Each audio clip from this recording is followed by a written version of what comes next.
आताच्या घडीची breaking news अशी मिळाली की शिरसगाव कसबा पोलीस स्टेशन अंतर्गत येणाऱ्या गोविंदपूर या ठिकाणचे अमोल रवींद्र रुपदे वय वर्ष काय असेल 38-40 वर्ष, 2-3 लेकरं आहेत म्हटलं, 2 मुली 1 मुलगा. लेकरं शिक्षण घेत आहेत. काय माणसाच्या मनात आलं काय नाही. सकून घटना उघडकीस आली की माणसानं घरातच स्वतःले अटकून घेतलं, फास घेतला आणि दुर्दैवी मृत्यू झाला आहे. पत्नी बहुतेक बाहेरगावी गेली होती असंही मला कानावर आलं आहे. नेमकं काय कारण आहे काय नाही, म्हणजे मोलमजुरी करून उदरनिर्वाह करणाऱ्या तरुणानं हे जे पाऊल उचललं त्याच्यामुळे त्या घरच्यावर तर एक भीषण परिस्थिती आली आहे. या अवस्थेत होते ते थोडंसं ब्लर करावं लागते नियमानुसार.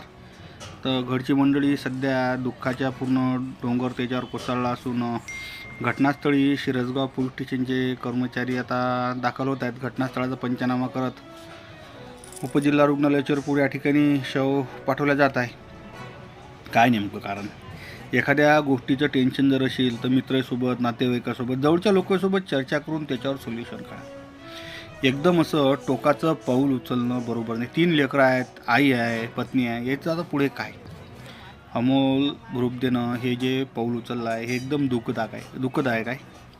हे बातमी येत आहे गोविंदपूर करज गावातून. आमचे प्रतिनिधी कैलास बुगसबे याच्या माध्यमातून. ब्रेकिंग न्यूज गावरान 90 वर. तरुणानं संपवलं म्हटलं जीवन भाऊ.